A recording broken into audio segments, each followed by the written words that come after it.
1861년에 미국에서 남북전쟁이 발발합니다. 미국 전체가 남쪽과 북쪽으로 갈라진 전면전이에요. 이 지도에서 보시게 되면 파란색이 이제 북부연합인 거죠. 미국의 링컨 대통령이 통치하고 있던 부분이에요. 북부 지역은 산업시설이 많이 발달한 지역이잖아요. 그러니까 노동자들은 많이 필요한데 노예까지는 필요 없다고 생각하는 부분이에요. 그리고 빨간색은 남부연합이에요. 남부는 땅이 드넓고 농업 중심이고 목화 농장 같은 것이 많아서 노동 집약적인 구조잖아요. 그러니까 일할 사람을 공짜로 부려먹을 수 있는 노예제를 유지하고자 하는 쪽이었죠. 이 가운데 하늘색 부분이 있는데 이 부분은 뭐냐면 심정적으로는 약간 남부 쪽에 가까운 사람들이었어요. 야, 백인들이 당연히 흑인보다 우월하지. 백인이 우월한데 노예제는 계속 있어야 되는 거 아니야? 라고 생각을 하는 한편으로는 근데 연방에서 탈퇴해서 남부에 붙어서 독립하고자 하면 이거는 좀 부담돼. 그래서 연방은 탈퇴하지 않고 붙어 있었던 쪽이에요. 그래서 약간 회색지대라고 보시면 됩니다. 이전까지 볼 때 미국은 반을 띡 나눠보면 동부 지역은 남부연합이든 북부연합이든 어쨌든 아메리카 원주민을 싹 몰아내고 자기들 백인 땅으로 소유하고 있었단 말이에요. 근데 서쪽을 보면 회색지대가 있잖아요. 아직 백인들의 입장에선 미개척지인 거예요. 아메리칸 인디언들이 아직도 자리를 차지하고 안 놔주고 있어. 우리가 그 땅을 뺏어 먹어야 되는데. 그래서 처음에는 연방 정규군을 다 이쪽 서쪽에 소위 말하는 미개척지에 몰빵해서 아메리카 인디언을 사정없이 쫓아내는데 사용을 해요.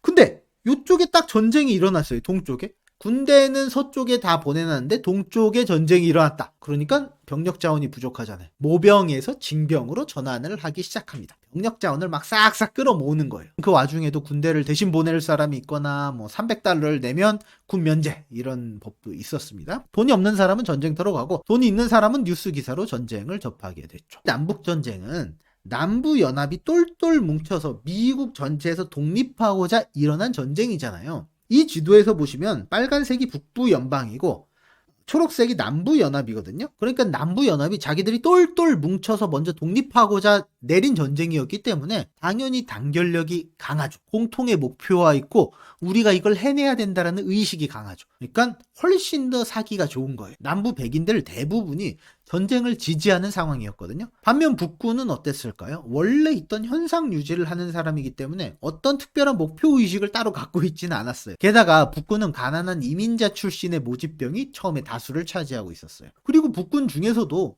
노예제를 굳이 폐지해야 돼? 그거 있어도 되는 거 아니야? 야, 공짜 노동력을 굳이 없애야 돼? 이런 생각을 가진 사람들이 상당수 많았다는 거죠.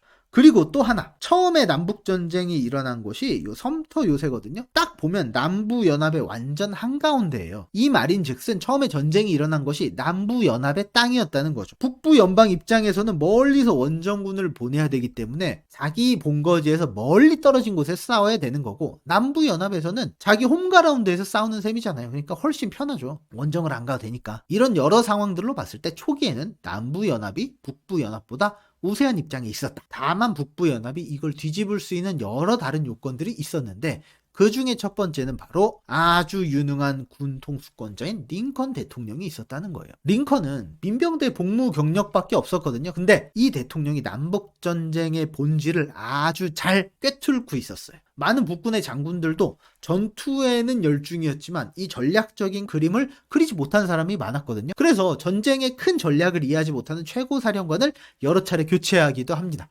남북전쟁은 그럼 어떤 면에서 굉장히 특별한 형태의 전쟁이었을까요? 미국의 남북전쟁은 바로 근대적인 전쟁과 현대적인 전쟁을 가르는 지표라고 합니다. 남북전쟁 이전에 100%는 아니에요. 근데 어떤 개념이 있었냐? 전투는 전쟁과 같다라는 개념이 있었던 거예요. 개별 전투가 합쳐져서 전쟁에서의 승리를 이끄는 거죠. 개별의 전투가 중요해지다 보니까 전투에 뛰어난 전략가 장군, 용감한 군인, 전쟁터의 사기 이런 게 중요한 거예요. 그래서 역사적으로 위대한 명장의 전투가 오랫동안 회자되고 한 거예요. 한니발의 깐나의 전투, 알렉산드로스의 이수스 회전 이런 전투들이 역사상 중요한 전투로 취급을 받는 거죠. 물론 이러한 전투라는 요소 자체가 중요하지 않게 되었다는 말이 아니에요. 근데 남북전쟁 이후로 현대전은 그 양상이 약간 달라졌다는 거예요. 전투와 전쟁이 같지 않게 되고 그 사이에 뭐가 끼어들었냐? 바로 산업화된 형태의 전쟁으로 바뀌었다라는 거예요. 이전의 전쟁에서도 물론 국력을 총동원해서 전쟁을 일으키긴 했거든요. 근데 남북 전쟁부터는 이 산업 시스템을 좀 더 적극적으로 이용하는 현대전의 모습이 나타나게 됩니다. 단순히 전투에서 영토를 넓히고 깃발을 꼽는 전통적인 형태의 전쟁이 아니라 적군의 자원을 파괴시키고 적군의 인프라 시설을 파괴시켜서 전투 수행 능력, 전투 수행 의지를 꺾어버리는 전략인 거예요. 바로 북군의 군 통수권자인 링컨 대통령은 이러한 현대전의 개념을 아주 잘 이해하고 있었던 거예요. 그리고 북부는 자기들이 산업시설이 더 발달했잖아요. 그러니까 북부와 남부가 가진 산업시설의 차이를 적극적으로 전쟁에 이용하게 됩니다. 그 당시 가장 중요한 산업시설은 바로 철도였어요. 철도를 이용해서 대량 수송이 가능해지자 전술에 커다란 변화가 생깁니다. 한 번에 수백 명, 수천 명의 병사를 이동시킬 수 있게 된 거예요. 그렇게 수만의 군대를 모으면서 보급품을 순식간에 조달할 수 있게 된 거죠. 이전에는 마차로 탄약을 나르고 식량을 나르고 말먹이도 갖다 줘야 되고 이런 때랑 비교하면 아주 기적적인 발전인 거예요. 마차로 예를 들어서 1만 명의 병사를 모은다고 생각을 해봐요. 언제 이걸 다 모으고 보급품으로 운송합니까? 아마 모으는 데만 몇 달이 걸릴 거예요. 신속한 결정을 내리기가 굉장히 어렵죠. 과거의 전쟁터는 그러니까 아군이 군대를 모으기 유리한 전장터를 선호할 수밖에 없어요. 아니면 능선이라든지 자기들이 유리한 지형을 선택할 수밖에 없었죠. 하지만 철도의 등장 이후로는 이런 전쟁의 양상이 바뀌어서 무조건 전쟁터는 철도 노선 부근이 되는 거예요. 철도를 이용해서 군대와 보급 물자를 딱 집결시키고 자연스럽게 한방 회전으로 이어지게 되는 거죠. 따라서 남북전쟁은 군인들의 용맹성도 물론 중요하지만 양측이 가지고 있는 산업 기반 시설, 전쟁 수행 능력에 의해서 판가름이 나게 됩니다. 남북전쟁 당시 북부의 철도망은 미국 전체의 70%를 차지하고 있었어요. 32,000km의 노선을 가지고 있었죠. 반면 남부의 철도망은 미국 전체의 30%밖에 되지 않았어요. 14,000km밖에 안 돼요. 그러니까 철도가 물량을 소화할 수 있는 중요한 산업 기반 시설이라는 걸 고려해보면 물량전을 펼 수 있는 비율은 남과 북이 3대7로 북군은 훨씬 유리했던 거예요. 게다가 북군은 자기들이 산업적으로 발전했기 때문에 이 산업 기반 시설이 굉장히 중요하다라는 것을 먼저 인식합니다. 그래서 어떻게 해요? 남부가 가진 이 철도망을 먼저 조져버리기 시작하는 거예요. 가가지고 철도망을 두들기고 파괴시키고 전투 수행 능력을 없애버리는 거예요. 그렇게 초반에 남부연합이 먼저 북군에게 신나게 두들겨 맞고 철도가 많이 깨져요. 그리고 보니까 얘네들이 왜 이렇게 철도만 조지나 했더니 철도가 조졌더니 아무것도 할 수가 없는 거예요. 남군도 철도의 소중함을 깨닫기 시작합니다. 그래서 우리 철도망은 보호하고 상대 철도망을 파괴하는 작전을 시작하죠. 그 유명한 작전 중에 하나가 바로 미국이 가장 먼저 개통한 노선이 볼티모어 오하이오 노선이거든요. 1830년에 개통된 노선인데 이 노선이 어디 쪽에 있었냐면 미국 동쪽에서 서쪽으로 쭉 가르지르는 노선이에요. 약간 북쪽으로도 꺾이고요. 대략적으로 이 지역을 통과했어요. 딱 봐도 북부 연방에서 굉장히 핵심적인 요충지를 싹 지나면서 물류를 이동시키는 노선인 거죠. 그래서 남부 연합이 딱 보니까 얘네들 이 노선을 먼저 파괴해야겠어. 웨스트 버지니아주의 마틴스버그에는 볼티모어 오하이오 노선에 철도회사 그리고 차량 기지가 있었어요. 완전 핵심 시설이에요. 그래서 남군은 아예 차량 기지 본사를 폭파해버리기로 결정을 합니다. 그래서 1861년 5월에 남군의 스토널 장군이 몰래 들어가 버려요. 결사대를 이끌고 들어가서 기관차, 객차 50대를 다 폭발시켜버려요. 북군의 주요 기지 파괴돼서 완전 심각한 피해를 입히는 거죠.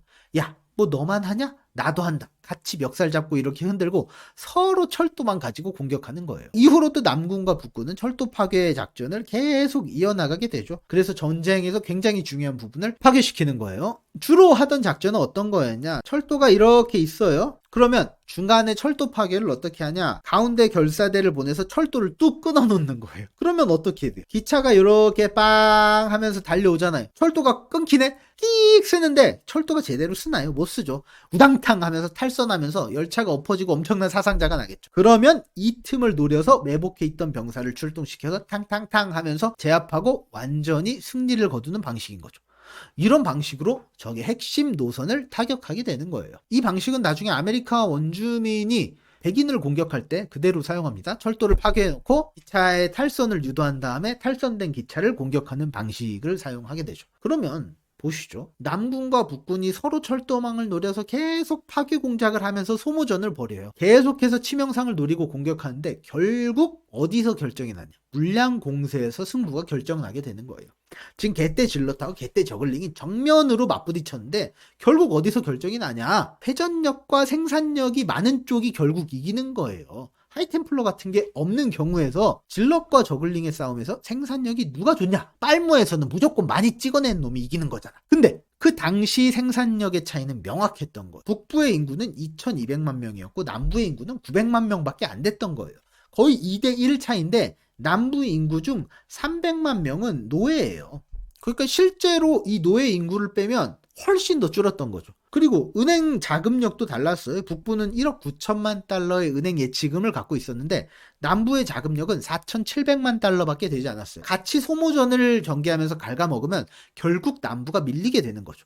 북부는 본진 앞마당 먹고 멀티 두세 개 다 먹은 상태였는데 남부는 지금 본진과 앞마당 자원만으로 싸우는 꼴이잖아요. 인구의 차이가 나니까 생산력에서도 차이가 벌어지게 되는 거죠. 남부가 이렇게 본질적으로 밀리게 되니까 어떤 의견이 나오냐? 야, 우리 지금 급한데 이 노예 인구, 흑인 인구라도 병사로 출전을 시켜야 되지 않냐? 우리 죽기 살기로 싸워야 되는데 얘네라도 써야지 어떻게 지금?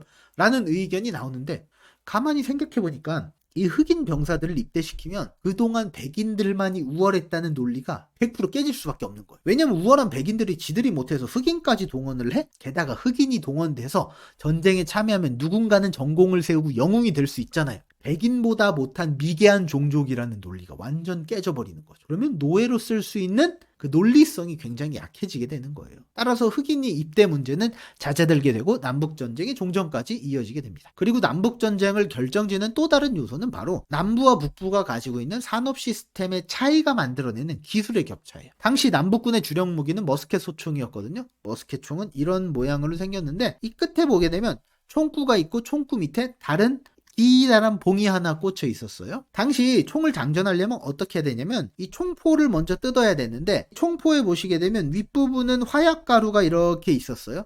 그리고 밑에 부분에 총알이 있었죠. 윗부분을 입으로 이렇게 물어서 뜯는 거예요. 뜯는 다음에 총구에다가 화약을 솔솔솔솔 부어 넣죠. 그리고 마지막에 총알을 톡 넣는 거예요. 근데 이렇게 부어서만은 제대로 안 들어가잖아요. 그러니까 총구에 있는 이 기드란 막대기를 꺼내서 총구에 꾹꾹꾹꾹꾹꾹 눌러주는 거예요. 거기까지가 이제 장전 작업인 거예요. 그리고 방아쇠를 당겨서 총을 발사한 거죠. 절차가 이렇게 복잡하니까 당연히 조준 발사에 오랜 시간이 걸려요. 그 당시 숙련된 병사가 1분에 4발 발사할 수 있었어요. 15초에 한 발이면 막 거의 기계처럼 촉촉촉 하는 정도인 거예요. 보통 병사는 1분에 2발밖에 발사를 못해요. 그러니까 탕탕탕 이렇게 쏘는 게 아니라 탕 쏘고 한참 있다가 탕 쏘고 한참 있다가 탕 이런 수준이었던 거죠. 그런데 기술력이 어떻게 이 전쟁의 판도를 바꿨냐? 바로 북부 지역이 당시 산업기술이 발달돼 있으니까 최신 기술의 연발소총을 보급하게 됩니다. 당시 최고의 비밀병기, 스펜서 연발소총, 헨리 연발소총 이런 기술은 재령 산업이 발달한 북부에서만 제조가 가능했어요. 그러니까 적들이 탕 쏘고 이럴 때 우린 탕탕탕 쏘니까 게임이 안 되는 거지. 나는 생 저글링인데 상대는 발업에 공업질럿이야. 어떻게 이겨요? 말도 안 되지. 남부는 산업기술이 그만큼 발달되지 못했고 간의 수공업으로 만든 총을 사용했거든요. 즉 남부의 총기는 지들이 따로따로 만든 총기였기 때문에 통일되지 않고 제각각의 형태를 가진 거예요. 총기를 사용하다가 기능 고장이 나면 총기 전체를 교체하거나 버리는 수밖에 없었던 거예요. 하지만 북부는 산업화돼서 대량 생산되었기 때문에 표준화된 총기를 만들었거든요. 공통의 부품을 가지고 모두 같은 형태의 총기를 사용했어요. 어떤 총기 기능이 고장나면 어디 여기가 고장났어? 그러면 여기만 가라. 방아쇠가 고장났어? 여기만 가라. 그런 식으로 어느 부속이 고장났을 때 그 부속품만 따로 갈아 끼울 수 있기 때문에 굉장히 신속하고 효율도 좋았고 경비도 아낄 수 있었던 거죠. 따라서 이런 산업 능력의 차이도 기술의 차이를 만들어냈기 때문에 북부연합이 굉장히 유리한 위치를 점하게 되는 거예요. 자, 정리를 한번 해보시죠. 북부연합이 남부에 비해서 승리를 가질 수 있던 중요한 요소 3가지는 무엇이냐면 첫 번째, 현대전의 개념을 잘 이해하고 있는 링컨이라는 군통수권자가 있었다. 두 번째, 철도망과 자본이 앞서 있어서 물량을 소모하고 소화할 수 있는 전쟁 능력을 가지고 있었다. 마지막으로 발달된 산업, 자본, 그것으로 인한 기술력을 통해서 신무기를 생산할 수 있었다. 결국 이러한 요소들을 통해서 북부연합이 승기를 거머쥐게 됩니다.